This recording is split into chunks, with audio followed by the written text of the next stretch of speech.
time. It's our time, my friends.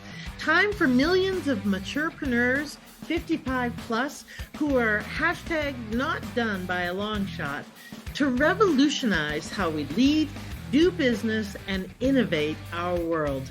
I'm your host, Jeanette Anderson, and welcome to my conversations with fascinating people who would rather inspire than retire.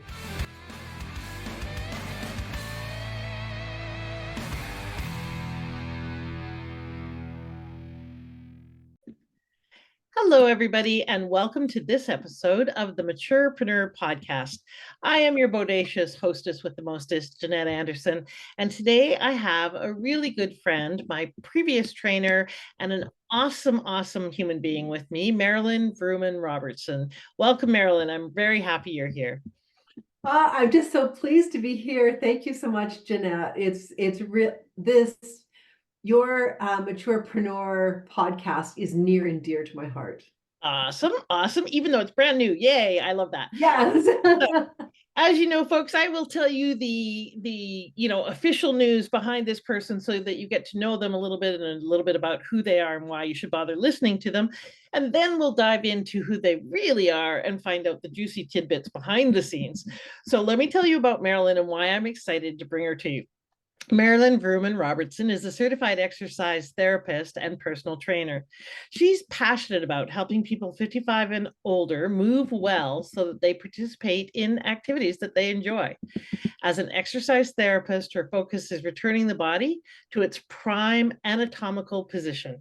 Her clientele have complex medical issues that require a unique, highly researched and customized approach to ensure safety, yet steady progress in strength, posture, balance, and improved self-image. In her 60s, Marilyn appreciated the challenges of aging and medical issues. She herself is hypermobile in certain joints. Marilyn suffered a concussion and after a long journey to recovery, left her thriving corporate career and competitive powerlifting hobby to focus on what mattered, movement. A pivotal moment in her recovery was when she could walk one block unassisted. An exercise therapist was a key member of Marilyn's diverse health team. Her passion for exercise therapy is rooted here. She wants clients to experience the freedom and joy of movement.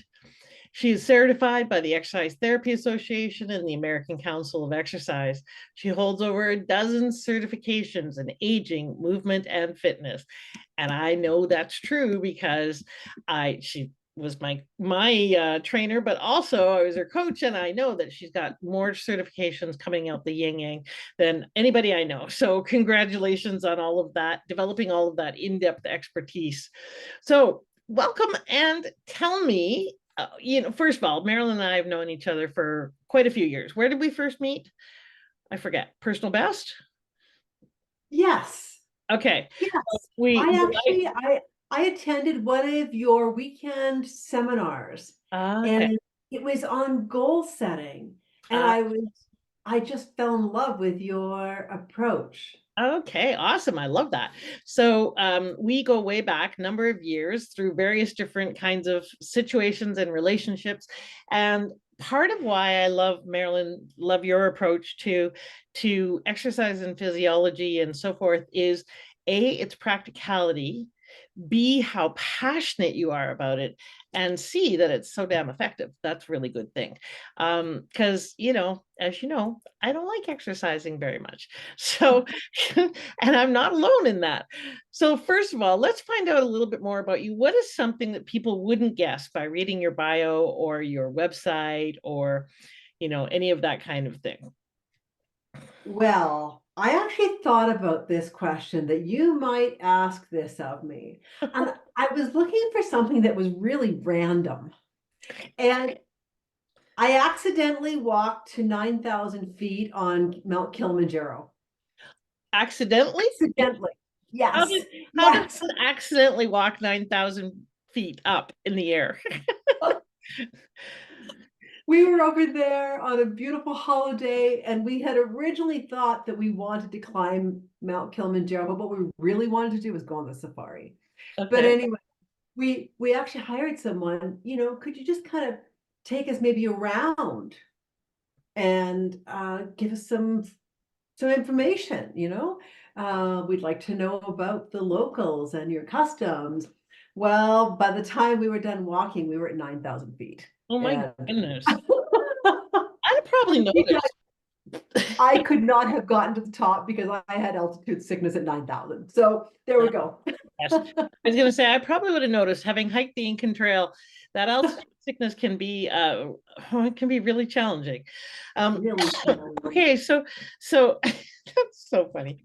Accidentally did this thing. Okay, so tell me a little bit about, so you talked about your health journey, but tell me a little bit more about your why, because, as we know, your why started long before you got into this work. This is an expression of it, but tell me why you are so passionate about the work you do. It's I've had a lot of physical challenges with my health in my 40s. It started out having high blood pressure and hiring my very first trainer and noticing in that year what it is that he could help me improve my body and have confidence, let's be honest. But it really came to fruition when I suffered my concussion. That particular morning, I had lifted over 200 pounds in the gym. And that night, I wasn't able to do anything. Mm. And I had such respect for how quickly the body can change without us having made that decision. Yeah. We didn't get that vote or that memo. Right, exactly. I wouldn't have taken the dog for a walk that night. And then it was that journey, and it was a long journey that involved a lot of different people. And some people could help me, and I'll tell you, some people were magic workers.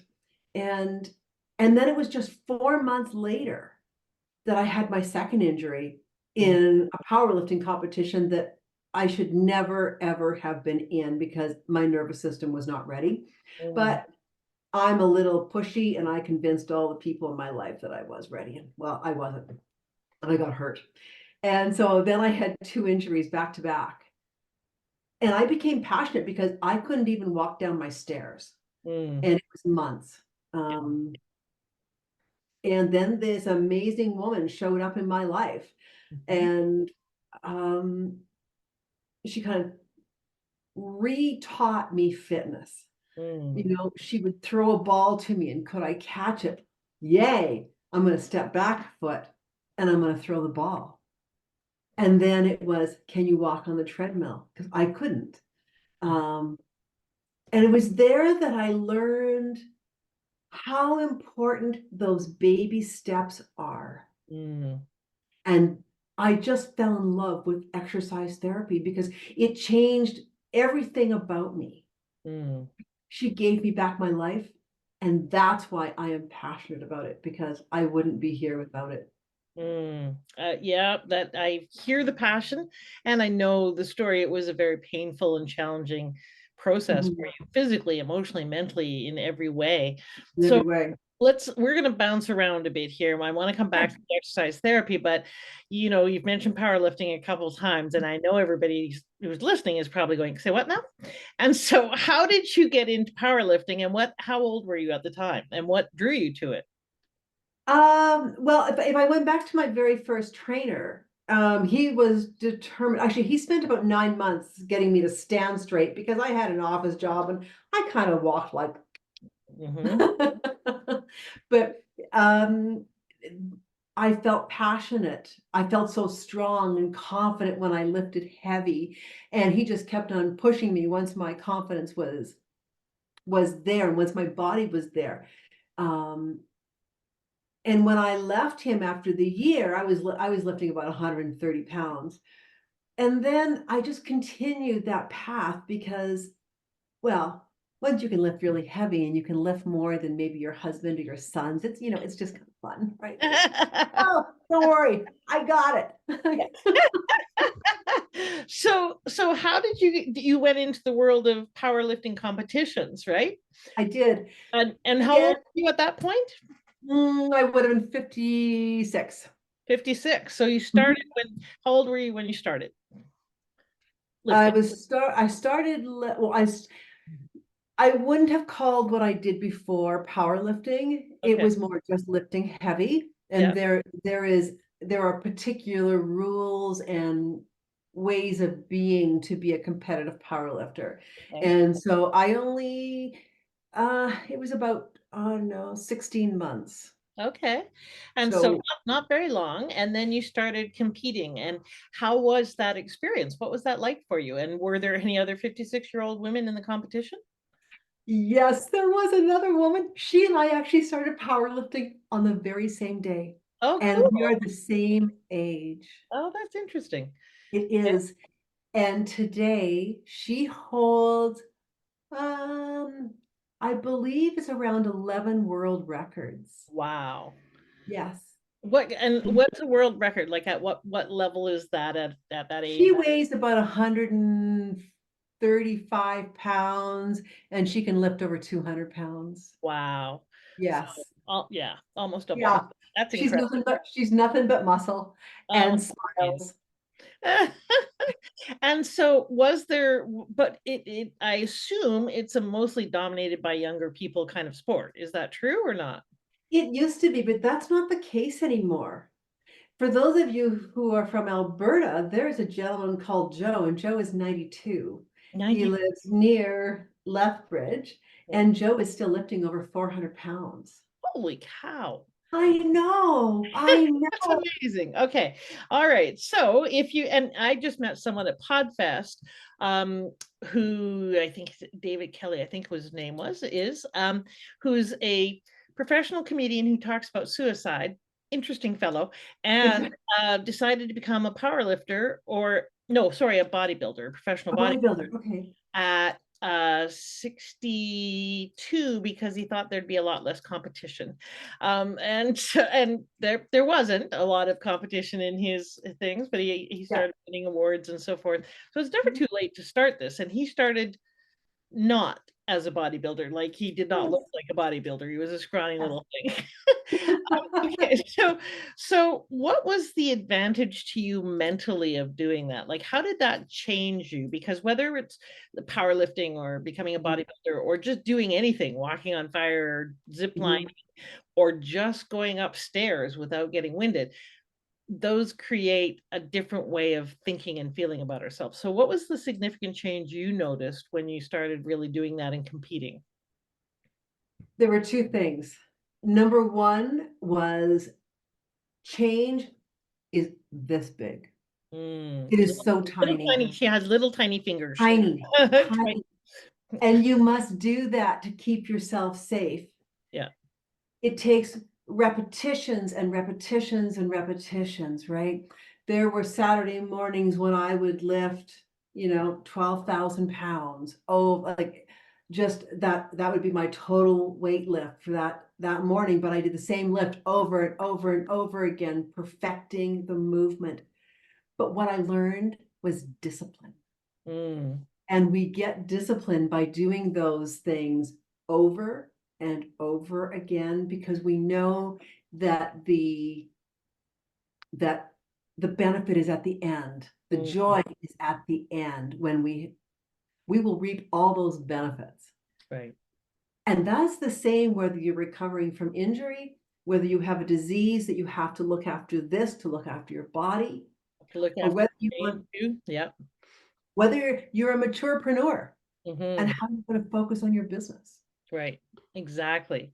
So let's talk a little bit about fitness and how it's changed. And what do you mean by fitness? Because a lot of people are probably thinking working out at the gym, pumping iron with a trainer. What does Mhm. fitness mean to you? How do you define it? Fitness for me is movement. And if we can move well, you're fit. Mm, That's how I describe it as I like to call us masters. mm, Like those of us are kind of over 55, we have some wisdom, we are masters of our universe. mhm, And so I'm going to refer to us in that manner. Um, in this category, the most important thing is movement to be able to do what we love, mhm, whether that's golfing or getting on the floor to play with your grandkids or staying in your home. all of those require fitness. Mm-hmm. And it's not, sure, I want you to lift as heavy as you possibly can, because like within my parameters, Yep. and so that you're safe. Mm-hmm. I want you to build bone density. I want you to build muscle. It used to be that, for women especially, fitness was considered, I'm just going to go for a little walk and I don't want to get too sweaty. Mm-hmm. Yeah. And now, we want people to be sweaty. We know that longevity requires fitness. Mm. And we encourage our masters to have a variety of types of exercise. Right.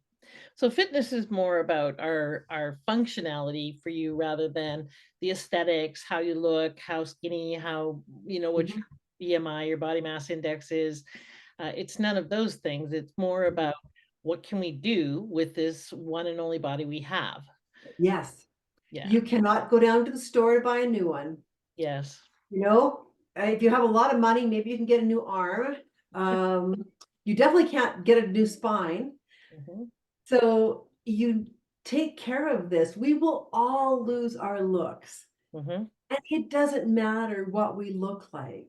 It matters here and here, Mm-hmm. and that we're doing what we love. Yes, I agree. Well, actually, I don't think we lose our looks. I think they just change. They They become, do change. I like to say that the face of business is changing. It's becoming a lot Mhm. more wrinkled, and that's a very good thing. It Um, is. so, tell me a little bit about the mental side of all of this, though, because I know you're a big advocate of it's not just about the body. So, what's the mental side? Because, and we've talked about this numerous times in various sessions. The biggest exercise for me is getting off the damn couch. It's not even Mhm. doing the exercise, it's the wanting to get ready to go to the gym or getting off the couch. So what do you do or say to your clients who are having that kind of resistance and that kind of mental challenge with this whole idea? Mhm, mhm. I'm really glad that you brought this up, because with a lot of clients, the psychology piece is what I work on first. Mhm, And one of the very first things I do, I didn't do this when I was with you, because it's something I've included in the last year. The very first thing I do is I talk to people about their lifetime gold medals. What are the things that you did that were just freaking amazing? Because we all have them. mhm, And we need to be reminded of how great we are, because society tells us we aren't, because we have little gray hair. mhm, Um, but it is to understand what it is you want, like really want. Do you want to be 90 and still playing on the floor with your grandkids? Do you want that trip of a lifetime? mhm, Do you want to stave off what the doctors are telling you is going to take your life? mhm. And if you can connect to those things, you will get off the couch, Right. right? Yeah. I want this way more than I want to sit here and watch the next episode of whatever it is. Right. And for a lot of people though, they may be thinking, well, it's too late. I wasn't active when I was young, or maybe I was, but I haven't been active for a long time. And it's too late, whatever age they may be at, 60, 70, 80, 90. And I see you shaking your head. So tell me what you mean by that. It is never too late. Research shows that you can take a 90-year-old that has never exercised, never lifted any weights, and compare them to a 35-year-old who has never lifted weights. Mhm, The 90-year-old starts, the 90-year-old will develop muscle just as quickly as that 35-year-old. We mhm, just need to do it differently, more slowly, more with more caution, mhm, because we have less elasticity. I have a client that I've been working with now for well over a year, and she is 76 years old. She is drop dead gorgeous. mhm, And I got to tell you, watching her go from not being able to get off the couch Mhm. to this morning, she was walking at a very quick pace up and down her hallways, picking feet up with weights. And that is fitness. Mm. That is good. It's never too late. Okay, awesome. I love it. Love the passion too. So speaking of the your clients, so you serve people in person. Do you also work with them remotely? What do you do? How do you serve your people? Mhm. I like to be with people in person because as you can attest, I'm very touchy-feely, right? Is Yeah. this muscle working? Is this that's just I'm very kinesthetic. But I can work with people online, Hmm. right? I need them to have a trusted person that can be my hands, and I would guide them to test for me Hmm. so we can understand what muscles aren't working. I'm also going to be opening this year a membership site where people can call in once a month and just talk about fitness. Where are you stuck? What can I help you with? You know, I'm having trouble getting off the toilet. Hmm. What do we need to do? Right? Right. These are important things. They are, especially getting off the toilet. Yeah. Very important. I, this is a little aside. I should not be telling this story, but I was in um, Lake Titicaca on the Floating Reed Islands, and no, on an island there, and we were going to a cultural event, and I had this big cultural costume on that they lent me, and we had just come off of hiking the Incan Trail, and my legs were toast, like completely toast. I was not prepared at all. And in there, they only have toilets that are like holes in the ground. And so you have to squat to go to the Oh toilet. no. Literally nothing else. There's no seat, there's no bench, there's nothing, there's no bars, nothing. And so I got down and I'm holding up the skirt. It's this big, beautiful, incredible woven skirt. I'm holding it up. I'm going to the bathroom and I finish and I have to get up. And I can't at all. And this outhouse, for some reason, was quite large. I couldn't reach the walls. I couldn't, there was nothing I could push myself up, and I really didn't want to put my hands down on the floor because it was damp and I didn't, I just did not want to. And I didn't want to drop the skirt. And I like, how am I, what am, I'm going to have to call someone to come in here and get me. And finally, I decided, well, that's just too embarrassing. So I literally kind of rocked myself and lurched myself forward to the closest wall, which was in front of me, and made it just to the bottom of the wall and walked my hands up so that I could finally get somewhat upright. It was, if I'm sure if anyone saw me, they'd have laughed their ass off. But I was in so much pain. I honestly thought I was going to have to come and get some strange Andean man to come and get me out of the toilet. So I really agree with you. Getting off the toilet is very important, and having It's legs that can very do very, important. very important. It Um, is. for those of you who think that it was way too much oversharing, you just that's how I roll, folks. I share all the time, so you just got to get used to it. All right, so tell me a little bit about your your business journey, because that's also a part of something that you came to a little later in life. What's Mhm. that been like for you, because you left corporate and a very consistent steady job for a long time? So how did you make the leap? How did you go from corporate to owning your own business? Well, I couldn't actually go back to my corporate job after my concussion. The stress would bring back my symptoms, so I elected to leave. And so I actually had about 18 months off where I was in recovery. And I knew I was coming back. Like I'd already been back to school for several months at that point, but I knew I was never going to work in a gym because I knew I wanted to be an exercise therapist and it would be really challenging for me to do that here.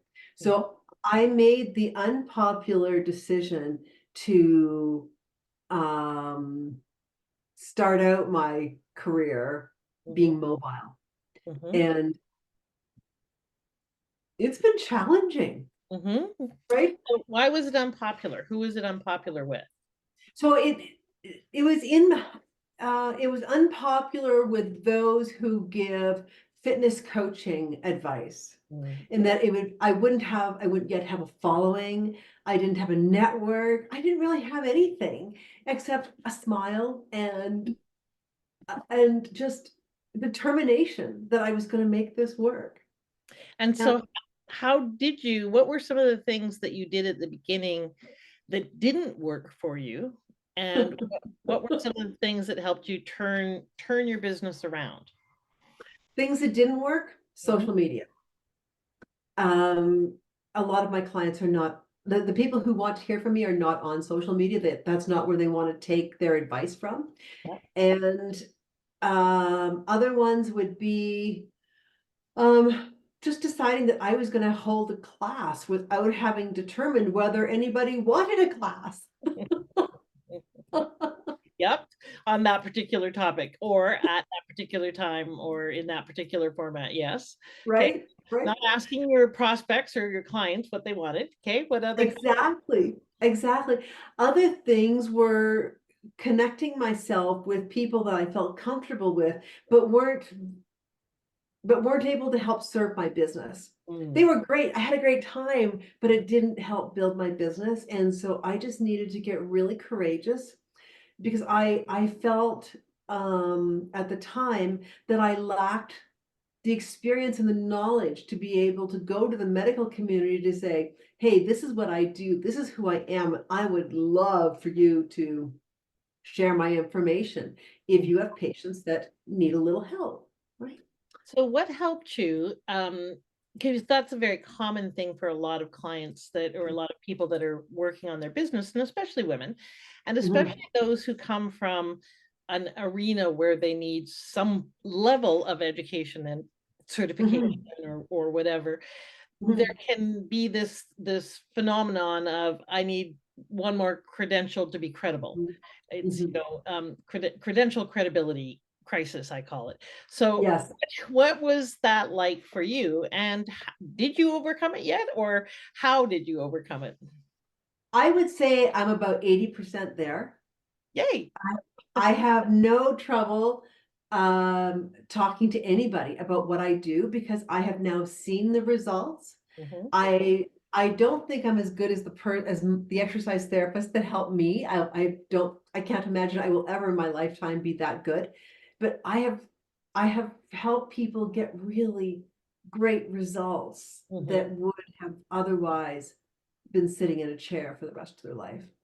Um, Part of what helped you get more confident was doing the work and then getting to see the results. yeah. Right? And so what else is helping you get over the I got to get another certification kind of I don't have enough authority, credibility. So, the head of exercise therapy is an amazing man called Brendan Fox.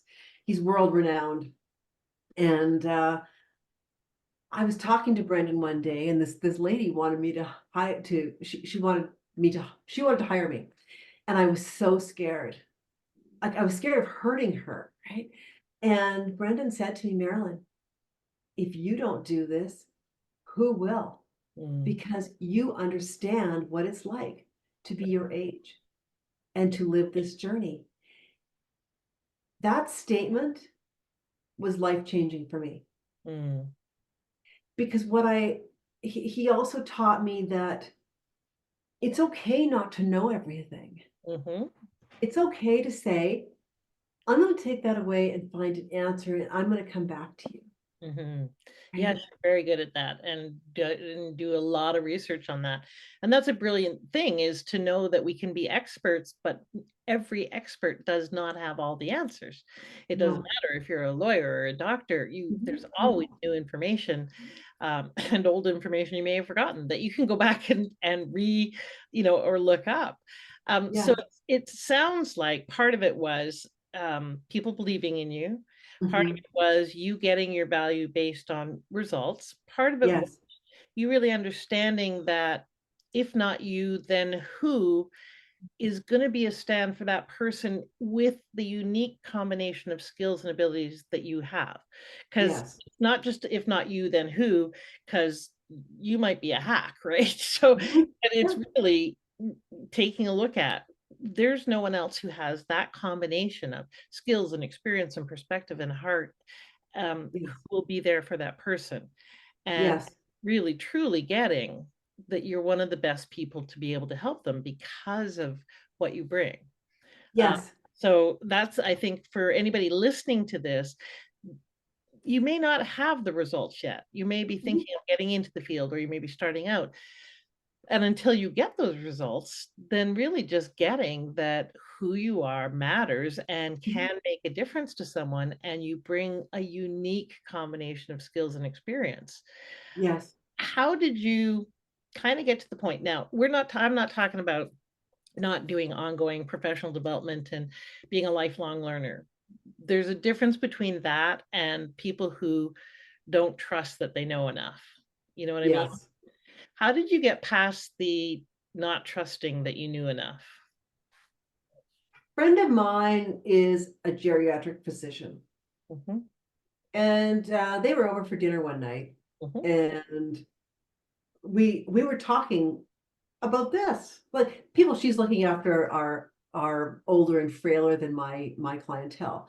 But she said to me, Marilyn, what you learned in the first year of school, mhm, you will never forget that, mhm, right? You don't need anything more than that because you have the basics, and everything you add from there is just a little bit extra buttercream.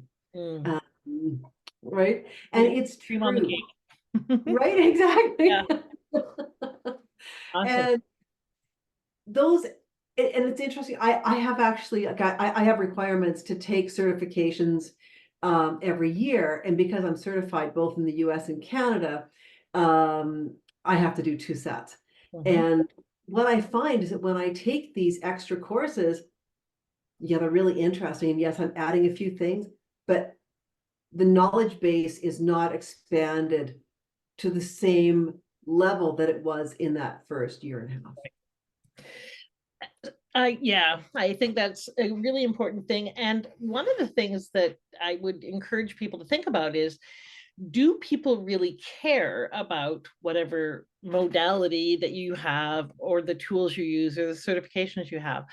Um, I was never aware of all the certifications you had. I knew you had lots and lots of education, but it Mhm. became really obvious to me in, their first meeting, that you just the subtleties and the nuances and things that you knew, told me that you had a depth of expertise. So it wasn't about seeing those certifications or graduate certificates or anything. So for most people, if that's stopping you, stop letting it stop you. Just stop it. Stop it. All right. I So agree. what's been the biggest challenge for you in growing your business? Whew.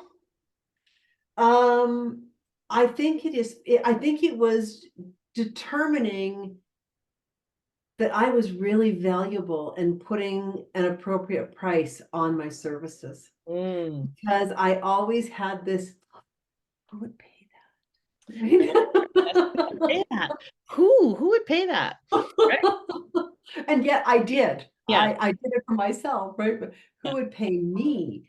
Yes. Um, yeah, And so how that did you overcome that? What did you do that helped you with overcoming that? What was your process? well, I actually had a really good coach by the name of Jeanette Anderson. And I'm not looking for endorsements here, but yeah, go ahead. So and what did you do that helped you with that?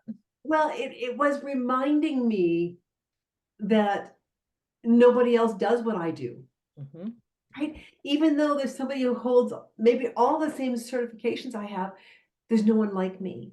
mhm. And that people don't see value if you're too inexpensive. Yeah. And and it was never my goal to be the exercise therapist to the Rich and famous. exactly, Yeah. that was my goal. I wanted to be in that middle piece where, the moms and pops and grandma and grandpas that just want to live a good life. And you helped me to find that middle piece. And Mhm, and as soon as I knew that that's what I wanted, that that's what I wanted to serve, mhm. then I could say it. And I practiced saying it. Yeah, exactly. That was a big part of it. It actually took practice for you to get those numbers out of your mouth. It And did. and then it took courage for you to say it the first time. So, Yes. because to say the new number the first Yes. and the second time and maybe the third time even. And Yep. how did you create that courage? What was it within you that you needed to kind of think or be or do to support you in? I got a little, if I may, Yeah. I, again, someone else in the Exercise Therapy Association said to me, this is the hack. Mhm. Put your price list down on a piece of paper Mhm. with all your different programs, Yeah. take it and have it laminated. Okay. And if you are unable to say the words, just bring it out. It looks professional. Yeah. It's right there in black and white. Yes. And so I had to be brave enough to, it was easy to go and have it laminated, Yeah. but it was so much easier just to, this is just a piece of paper. And I could hear Jeff on my shoulder going, just Yeah. put the piece of paper out there. Yes. Awesome. Right? All right. Yeah, So if you can't get it out of your mouth, put it on paper and put it in front of them. exactly. That's a And great you know what? Not a single person has said to me, whoa, I can't do that. right. Right? Which really indicates a real shift inside you of getting your value, because when we're not sure about our value, we get pushback from people. Oh, that's too Yes. much and so forth. When we've Mhm. got stuff about the money, then so do they. And you did Yes. a lot of internal work to really overcome that and work on really understanding the value that you provide, and that the value for value exchange was fair. That Yes. it needed to be fair, and that it Fair. would be a win-lose. They win, you lose Yes. it, or because that makes it a lose-lose. It So does. what's the biggest surprise or victory or win that you've had in your business so far? Oh, are we talking client or are we just talking business? In your business, yeah, in In your my journey business. as a business owner. I think it is hitting the first month you hit the financial goal Hmm. that you set out for yourself and you realize I have a viable business. Mm, awesome. Yeah, Yes. I think Yes. it's great. So what's one thing that you really celebrate about yourself, Marilyn? Oh, I really celebrate that I'm a really warm individual. And Hmm. that's I I want people when I'm gone from this world to Hmm. have experienced love when they were with me. And that's how my mother lived and that's how I live. Mm, beautiful. Which kind of answers my question about what do you want your legacy to be?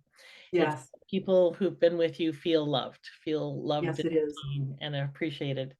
Yeah. So we'll just wrap up with a final piece of advice from you, but before that, tell me, what does hashtag not done by a long shot mean to you? Oh my God, I love this so much. I remember the very first time I heard you say this. Yeah. And long gone are the days when you were 65 and retired, you never went back to work. Hmm. Well, I think we now get an opportunity to really do what we love. Hmm. And that's what hashtag not done by a long shot is. I get a second chance and I'm going to do what I love and what I'm passionate about. And the world's going to freaking remember who I am. I love that. I can already see that as a wonderful trending short on YouTube and all. So I love it. Oh, thank you so much, Marilyn, for your passion and your commitment, and for really being a stand for people to get it's never too late. Yes, That there is so much joy and freedom in just movement, and yes, that it can start so small. It doesn't yes. have to be big or hard or look like anything you think it's going to look like, Nope. and it can really revolutionize your life. I thought of you this morning. I was doing Body Groove, which is just a little online dance exercise workout. I was thinking Marilyn would be so proud of me because I'm just moving. It was simple. It was 15 minutes, and I felt so much better all day because of it. But yes, I have you in my head reminding me. I'm so So glad. yeah, that's a wonderful thing when people say, I've got you in my head. I like that a lot. It's a really wonderful thing. Um, if there was anything, a piece of advice that you would give to people to take away, what would that piece of advice be? Love yourself Mm, because you are amazing just as you are right now. And you can only get better, whether that's your business, whether that's in your personal life. Just love yourself, because if you love yourself, you can make a difference in the world. beautiful, and particularly poignant given that today is Valentine's Day. Oh, And that's right. yeah, that's why I'm all in red. It is Valentine's Day, and I think that that is probably the most precious reminder that we can have, is that when we love ourselves, we have so much more to give. We have so much more that we can be and that we can do and then we can have. So I think that is absolutely the source of true well-being, true emotional, physical, mental, etc. well-being. Mhm. So thank you so much for your passion and for being here and for sharing. Where can people find you and connect with you? Jeanette, people, first of all, thank you so much for having me. This has just been a blast. Thank you for letting me share what I'm so passionate about. Mm. And people can find me. My website is M as in Marilyn, V as in Vrooman, R as in Robertson. So MVR Fitness, YYC.com. All right. MVR Fitness, YYC, which stands for Calgary.com, which is where Marilyn is from. And so you can reach out to her there and connect with her. She's got lots of information, lots of great resources. And as you know, lots of heart and warmth, and really wants to connect and inspire you to get off the couch and so and get moving in life so that we can love ourselves and be the difference that only we can be. Thank you Yes. for being here, Marilyn. Thank you, everybody, for listening. And how are you reinventing what it means to age, to sage, and to live at this stage? Whatever you're doing, however you're being, that is what will create the aging revolution. It starts with not thinking that we're done, because hashtag we're not done by a long shot. Bye for now, everybody.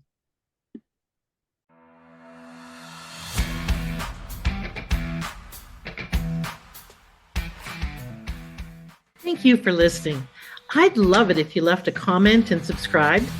And I encourage you to apply one aha from this interview right away so you can turn your wisdom into wealth and your contribution into positive change. Bye for now.